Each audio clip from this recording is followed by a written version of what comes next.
हमारा टॉपिक चल रहा है मुगल साम्राज्य और दक्षिण के राज्यों के प्रति उनकी नीति, जिसके अंतर्गत हमने है वो मुगल बादशाह अकबर, जहांगीर और शाहजहाँ की दक्षिण राज्यों के प्रति नीति डिस्कस कर ली है। आज हम नेक्स्ट मुगल बादशाह औरंगजेब की दक्षिण राज्यों के प्रति नीति को डिस्कस करेंगे, जिसमें आता है सबसे पहले बीजापुर राज्य का विनाश। शाहजहाँ के आदेश अनुसार 1657 में औरंगजेब को बीजापुर से संधि करनी पड़ी थी। औरंगजेब उत्तराधिकार संघर्ष में भाग लेने हेतु उत्तर भारत की ओर रवाना हुआ। आदिल शाह से जाते वक्त उसने संधि की अवमानना शुरू कर दी। जाते ही अतः सम्राट बनने के बाद 1665 ईस्वी में आमेर के मिर्जा राजा जय सिंह को बीजापुर के विरुद्ध औरंगजेब के द्वारा भेजा गया। जय सिंह को शिवाजी का दमन करने का भी आदेश था। जय सिंह ने सर्वप्रथम शिवाजी को परास्त कर पुरंदर की संधि की और शिवाजी के सहयोग से बीजापुर पर आक्रमण कर लिया। बीजापुरियों की सतर्कता के कारण उसे सफलता नहीं मिली और विवश होकर जय सिंह को लौटना पड़ा खाली हाथ। बीजापुर की सेना ने उस पर आक्रमण कर उसे काफी क्षति पहुंचाई। निराश जय सिंह औरंगाबाद लौटा। बीजापुर की सफलता से प्रभावित होकर गोलकुंडा ने भी बीजापुर से मित्रता कर ली। औरंगजेब ने जय सिंह को वापस बुला लिया और इससे जय सिंह को भारी आघात लगा। बुरहानपुर में उसकी मृत्यु हो गई और उसके पश्चात 10 वर्षों तक बीजापुर पर मुगलों का आक्रमण नहीं हुआ। 14 नवंबर 1672 ईस्वी को बीजापुर के सुल्तान अली आदिल शाह की मृत्यु हो गई और उसका 4 वर्षीय पुत्र सिकंदर आदिल शाह गद्दी पर बैठा। सुल्तान की अल्पवयस्कता के कारण बीजापुर सामंतों की दलबंदी शुरू हुई और आपस में ही वे संघर्ष छिड़ गया। इस स्थिति का लाभ उठाया 1676 ईस्वी में दक्षिण के मुगल सूबेदार बहादुर खां ने बीजापुर पर आक्रमण कर दिया, किंतु परास्त हुआ। औरंगजेब ने बहादुर खां के स्थान पर दिलेर खां को दक्षिण का सूबेदारी नियुक्त की। दिलेर खां ने बीजापुर के एक मंत्री सिद्दी मसूद से मिलकर षड्यंत्र रचा। बीजापुर को मुगलों के अधीन कर लिया गया और सुल्तान की बहन शहर बानो को राजकुमार आजम के अंतपुर में दिल्ली भिजवा दिया गया। लेकिन मसूद ने शिवाजी से गुप्त समझौता करके दिलेर खां को नाराज कर दिया और अब मसूद मुगलों से लड़ने को तैयार हो गया। लेकिन समय पर मराठों की सहायता न मिलने के कारण उसे दिलेर खां से संधि करनी पड़ी और दिलेर खां ने मसूद को मंत्री पद छोड़ने को कह दिया। मसूद के इनकार करने पर दिलेर खां ने बीजापुर पर आक्रमण किया और इस बार मसूद को मराठों की सहायता मिली, अतः दोनों ने मिलकर दिलेर खां को वहां से खदेड़ा। औरंगजेब ने दिलेर खां को वापस बुला लिया और 23 नवंबर 1681 ईस्वी को स्वयं औरंगजेब बुरहानपुर आया। उसने अनुभव किया कि बीजापुर और गोलकुंडा को अधीन किए बिना मराठों का दमन असंभव है, अतः उसने राजकुमार आजम को बीजापुर का घेरा डालने का आदेश जारी कर दिया। घेरा लगभग 15 महीने चला, लेकिन बीजापुर इस घेरे से अप्रभावित रहा। संभाजी दुर्ग में रसद व अन्य सहायता पहुंचाते रहे। 13 जुलाई 1686 को स्वयं औरंगजेब बीजापुर की तरफ रवाना। घेराबंदी को मजबूत सम्राट के उचित प्रबंधन के कारण बीजापुर सैनिकों को रसद की कमी हो गई। निराश बीजापुरियों ने 22 सितंबर 1686 को आत्मसमर्पण किया और सुल्तान को 1 लाख रुपए वार्षिक पेंशन देकर शाही मनसबदार बना लिया गया। 29 सितंबर 1686 को औरंगजेब ने नगर में प्रवेश किया और वहां के महलों में अंकित शिलालेखों और चित्रों को नष्ट कर दिया। गोलकुंडा का पतन नेक्स्ट देखें तो गोलकुंडा शासक अब्दुल्ला कुतुब शाह कर्मण्य विलासी, स्त्रियों के सत्संग में ही आनंदित होने वाला व्यक्ति। उत्तराधिकारी अबुल हसन, इसी प्रवृत्ति का शासन प्रबंधन मदना और अकना नामक 2 ब्राह्मण मंत्रियों के हाथ में। उन्होंने अपनी सुरक्षा हेतु शिवाजी से संधि करी। 5 लाख रुपए वार्षिक कर देना स्वीकारा। राज्य में ब्राह्मण मंत्रियों का वर्चस्व और शिवाजी से मैत्री औरंगजेब के लिए असहनीय। बीजापुर से निपटने के बाद उसने गोलकुंडा की तरफ रुख किया। गोलकुंडा के सुल्तान ने शाही शिविर में तैनात अपने दूत को एक पत्र लिखा। औरंगजेब को सिकंदर आदिल शाह जैसे असह्य बच्चे पर आक्रमण करने के लिए उसे नीच और कायर पुरुष कहा था। इस पत्र से औरंगजेब भड़का। जुलाई 1685 ईस्वी में उसने शहजादा मुअज्जम को कुतुब शाह के विरुद्ध भेज दिया। मुअज्जम को अपने सैनिक अभियान में सफलता न मिल पाई और उसने गोलकुंडा के सेनापति मोहम्मद इब्राहिम को घूस देकर अपनी ओर मिला लिया। अतः सुल्तान हैदराबाद से निकलकर गोलकुंडा के दुर्ग में आ गया और मुअज्जम ने बिना किसी प्रतिरोध के हैदराबाद पर अधिकार कर लिया। अपने को असहाय पाकर सुल्तान ने भी आत्मसमर्पण कर दिया और मुगलों से संधि कर ली। संधि के अनुसार मलखेद व सहराम के क्षेत्र मुगलों को सौंपने तथा मदना व अकना को सेवाच्युत करना था, लेकिन सुल्तान मदना व अकना को सेवाच्युत करने में हिचकिचा रहा था। अतः कुछ मुस्लिम सरदारों तथा दो विधवा बेगमों ने मदना और अकना की हत्या करवा दी। गोलकुंडा की हिंदू प्रजा पर आक्रमण करके उन्हें लूटा गया। इससे संतुष्ट होकर औरंगजेब ने गोलकुंडा प्रदेश खाली करने के आदेश दे दिए और गोलकुंडा का स्वतंत्र रहना औरंगजेब की दृष्टि में इस्लाम के विरुद्ध था। बीजापुर के पतन के पश्चात औरंगजेब स्वयं गोलकुंडा, धमका और दुर्ग का घेरा डाला। शहजादे मुअज्जम को कुछ उपहार देकर सम्राट से समायाचना दिलवाने की प्रार्थना की। जब शहजादे ने सम्राट से इसकी प्रार्थना की तो सम्राट ने शहजादे को परिवार सहित बंदी बना लिया, दुर्ग पर गोलीबारी कर दी। वर्षा के कारण मुगलों को रसद मिलना बंद हो गया। गोलकुंडा के सैनिक भी शाही सेना पर निरंतर दबाव बनाए हुए थे। औरंगजेब को युद्ध में सफलता नहीं मिल पाई और सुल्तान के अफगान सेवक अब्दुल गनी को घूस देकर दुर्ग पर अधिकार कर लिया गया। सम्राट ने सुल्तान पर ब्राह्मणों को प्रोत्साहन देने तथा अबिसिनिया मुसलमानों को निरुत्साही करने का आरोप लगाकर उसे बंदी बना लिया गया। कुछ दिनों बाद उसे दौलताबाद के दुर्ग भेज दिया गया। 50,000 रुपए वार्षिक पेंशन देकर सुल्तान की वहीं मृत्यु हो गई। गोलकुंडा में सम्राट को अपार संपत्ति मिली। अपने सैनिकों व अधिकारियों को पुरस्कृत करने के बाद औरंगजेब को लगभग 7 करोड़ रुपए अर्जित हुए और साथ ही साथ गोलकुंडा को मुगल साम्राज्य में मिला लिया गया। साम्राज्य की आमदनी यानी मुगल एम्पायर में आमदनी बढ़ी 2,87,00,000 रुपए की और गोलकुंडा के विजय से औरंगजेब को 1,15,16,00,000 रुपए का लाभ हुआ था। नेक्स्ट देखिए मुगलों का मराठों के साथ संबंध। मराठों में सबसे शक्तिशाली शिवाजी और शिवाजी का कार्य क्षेत्र प्रारंभिक रहा मावल प्रदेश। शिवाजी ने मावल प्रदेश के परिश्रमी नवयुवकों को एकत्रित किया, पूना के आसपास के किलों को छीना, अहमदनगर और बीजापुर की पतोन्मुख उन्मुख स्थिति का लाभ उठा के एक स्वतंत्र राज्य स्थापित करने की इच्छा जागृत हुई। 1647 लक्ष्य की ओर आगे बढ़े। 20 वर्ष की आयु में ही उनके विजय प्राप्त करना शुरू किया और बीजापुर के अनेक दुर्ग जीतकर मराठा राज्य की नींव रख दी।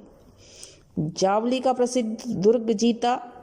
1656 ईस्वी में शिवाजी ने अहमदनगर, जुनार पर आक्रमण किया, मुगलों को चुनौती दी। मुगल सूबेदार औरंगजेब ने मराठों को खदेड़ने के लिए नसीर खां को भेजा। वर्षा आरंभ होने के कारण कोई कार्यवाही संभव न हो पाई। शाहजहां की गंभीर बीमारी की सूचना के कारण औरंगजेब भावी उत्तराधिकार संघर्ष में भाग लेने हेतु उत्तर भारत की ओर जाने के लिए तैयार। औरंगजेब ने बीजापुर से संधि की। शिवाजी ने भी उस समय आत्मसमर्पण करना उचित समझा। उत्तराधिकार संघर्ष में विजयी होने मुगल सिंहासन पर अधिकार जमाने के बाद औरंगजेब ने शिवाजी की शक्ति को कुचलने का दृढ़ निश्चय कर लिया। उत्तराधिकार संघर्ष के दौरान शिवाजी ने कल्याणी, भिवंडी, माहुली पर अधिकार किया। बीजापुर के सुल्तान शिवाजी का दमन करने हेतु अफजल खां को भेजा। शिवाजी ने अपने चातुर्य से 20 नवंबर 1659 ईस्वी को अफजल खां की हत्या कर दी। दक्षिण कोंकण, कोल्हापुर के जिलों पर अधिकार, इससे शिवाजी का हौसला बढ़ गया। पन्हाला, वसंतगढ़, खेलना, पंगा आसपास के किलों पर अधिकार कर लिया और बीजापुर के सुल्तान ने शिवाजी का दमन करने हेतु पुनः सेना भेजी। कोई लाभ नहीं। विवश होकर सुल्तान ने शिवाजी को उनके प्रदेश का राजा मान लिया और उसके अधिकार में थे। शिवाजी का मुगलों से संघर्ष। शिवाजी की बढ़ती हुई शक्ति सम्राट औरंगजेब को उत्तेजित कर दिया। उन्होंने अपने मामा शाइस्ता खां को दक्षिण का सूबेदार नियुक्त किया। शाइस्ता खां ने अपने पूरे सैन्य बल के साथ अहमदनगर से कूच किया, अनेक दुर्गों को हस्तगत किया और शिवाजी के पूरे राज्य को रौंदते हुए पूना पर अधिकार। शाइस्ता खां ने वर्षा ऋतु पूना में व्यतीत करने का विचार पड़ाव डाला। यहीं पर शिवाजी के विरुद्ध समस्त कार्यवाही संचालित करने लगा। पूना महल में ठहरा हुआ था जिसके चप्पे चप्पे पर शिवाजी परिचित। शिवाजी ने शाइस्ता खां से निपटने का निश्चय 5 अप्रैल 1663 रात्रि के समय शिवाजी अपने कुछ निंदा सैनिकों के साथ पूना दुर्ग में घुस गए। पैरोदारों ने उसे रोका। शिवाजी ने यह कहकर उन्हें सावधान कर दिया कि वे मुगल सेना के ही मराठा सैनिक हैं।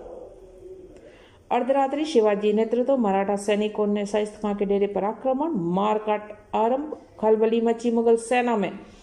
शाइस्ता खां के शयन कक्ष में पहुंच गए शिवाजी और शाइस्ता खां ने खिड़की से कूदकर अपने प्राण बचाए। दाहिने हाथ का अंगूठा कट गया। रात्रि के अंधकार में मराठों ने भीषण मारकाट मचा दी। शाइस्ता खां के पुत्र सहित अनेक सेवक मारे गए और शिवाजी विद्युत गति से अपने साथियों सहित वहां से फरार हो गए। मुगलों के लिए एक भीषण दुर्घटना। इस दुर्घटना का समाचार औरंगजेब आग बबूला।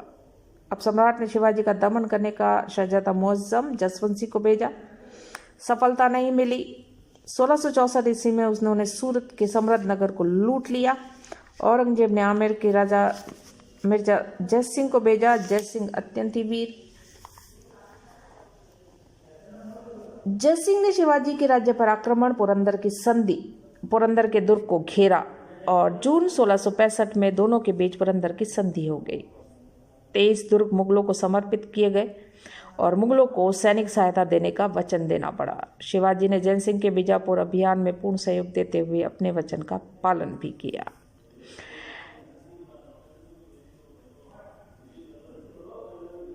जयसिंह के बीजापुर अभियान में पूर्ण सहयोग देते हुए अपने वचन का पालन किया। अब राजा जयसिंह शिवाजी को आगरा चलकर सम्राट से भेंट करने के लिए मनाने लगा। चतुर एवं कूटनीतिज्ञ जयसिंह ने उसे आगरा चलने के लिए राजी कर लिया। शिवाजी अपने राज्य का पूरा प्रबंध कर संभाजी के साथ पहुंचे। 1666 मई में आगरा। उचित ढंग से राजकीय सम्मान नहीं, तृतीय श्रेणी के मनसबदारों में स्थान। शिवाजी क्रुद्ध, अपशब्द कहे सम्राट को बिना अनुमति के चल दिए दरबार से। औरंगजेब ने उसे खुश करने के लिए खिलत भेजी। शिवाजी ने खिलत स्वीकारी नहीं और औरंगजेब को शिवाजी का मान मर्दन करने का अच्छा अवसर मिला। संभाजी शहीद, शिवाजी बंदी, मरवा डालने का निश्चय। अपना धैर्य न खोकर शिवाजी ने बीमार होने का बहाना किया। बीमारी तेज सर्वत्र फैल गई। बीमारी की समाचार। हिंदू धर्म परंपरा के अनुसार शिवाजी ने ब्राह्मणों, दीन दुखियों को मिठाई फल देने का आरंभ। बंदीगृह से मिठाई और फलों के टोकरे जाने लगे। लास्ट में एक दिन शिवाजी और उसका पुत्र संभाजी दोनों टोकरे में बैठकर बंदीगृह से फरार। मथुरा में एक ब्राह्मण के यहाँ छोड़कर सन्यासी के वेश में प्रयाग, काशी आदि स्थानों पर होते हुए सितंबर 1666 ईस्वी में शिवाजी पहुंचे राजगढ़। माता जीजाबाई से भेंट हुई। अब औरंगजेब को इसकी सूचना मिली। उसने शिवाजी को ढूंढने हेतु सेना भेजी। सफलता नहीं मिली।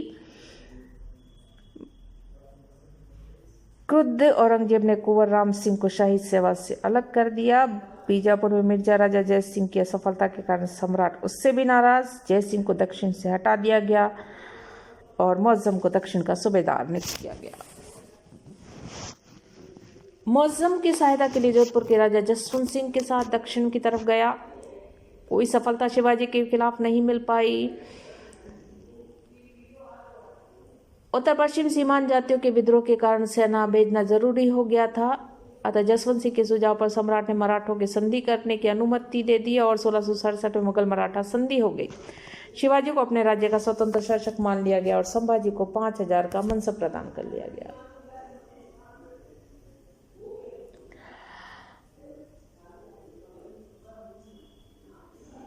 औरंगजेब दोबारा शिवाजी को अपने जाल में फंसाने का प्रयत्न करने लगा। आर्थिक संकट के कारण दक्षिण के सूबेदार ने अपने कुछ सैनिकों को नौकरी से हटाया। शिवाजी ने उन सैनिकों को अपने यहाँ भर्ती कर लिया। सम्राट ने शिवाजी को एक जागीर को करनी चाहिए तो शिवाजी ने सम्राट की सेवा में तैनात अपने सैनिक वापस बुला लिए। 1670 दोनों के मैत्रीपूर्ण संबंध टूटे। मुगल प्रदेशों पर धावा मारना शुरू किया। पुरंदर की संधि द्वारा मुगलों को सौंपे गए दुर्ग को फिर से अधिकार। अक्टूबर 1670 में उसने सूरत को दोबारा लूट लिया और शिवाजी को मिले 132 लाख रुपए की संपत्ति। औरंगजेब ने महाबत खां, बहादुर खां और दिलेर खां को शिवाजी के विरुद्ध भेजा और शिवाजी के विस्तार को रोकने में विफलता में मिली। 15 जून 1670 ईस्वी को शिवाजी ने हिंदू शास्त्रों अनुसार अपना राज्याभिषेक करवाया। दूसरी सरकारों ने उनके साथ समानता का व्यवहार करे। राज्याभिषेक के अवसर पर शिवाजी ने छत्रपति की उपाधि धारण कर ली।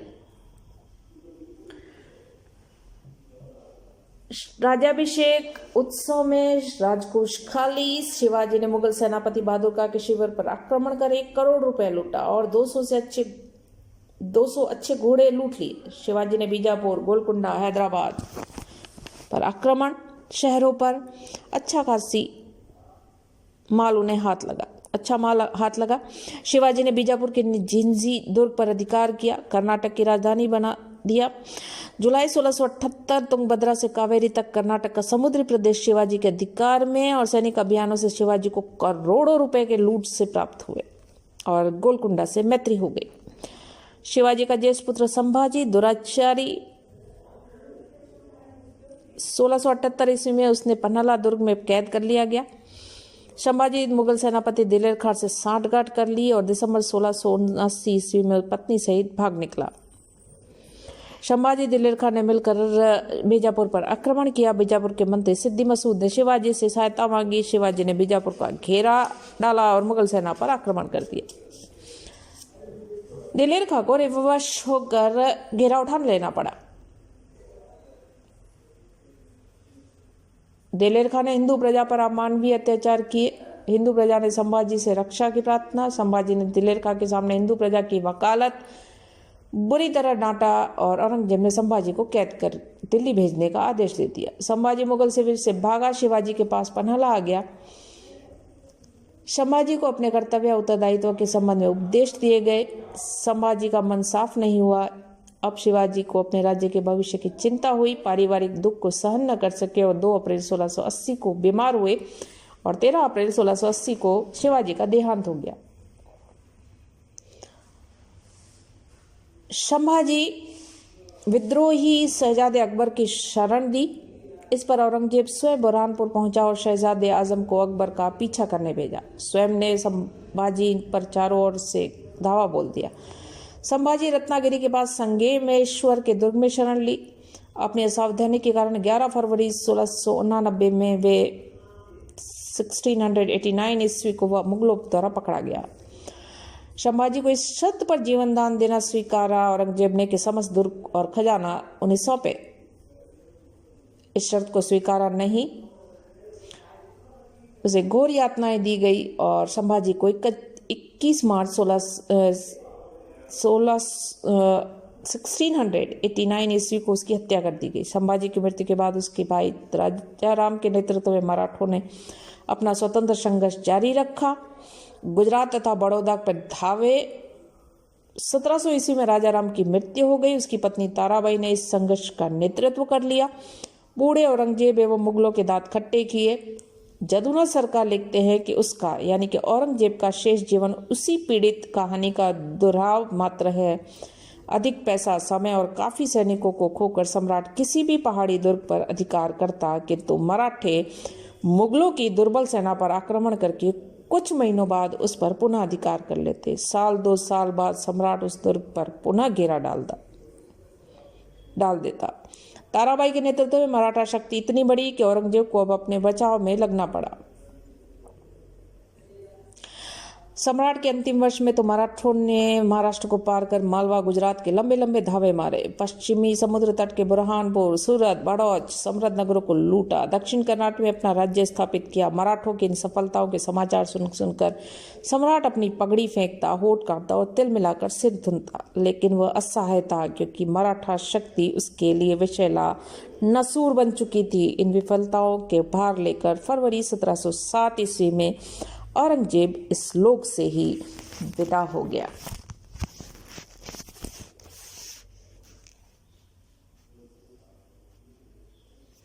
शिवाजी ने जिस मराठा जाति को संगठित किया वह सम्राट औरंगजेब की प्रतिष्ठा एवं प्राणांत का कारण सिद्ध हुई और ताराबाई ने बड़ी योग्यता से मराठा स्वतंत्रता संग्राम का संचालन किया और दक्षिण में मुगलों की जो दुर्दशा हुई वह ताराबाई के नेतृत्व का ही परिणाम थी।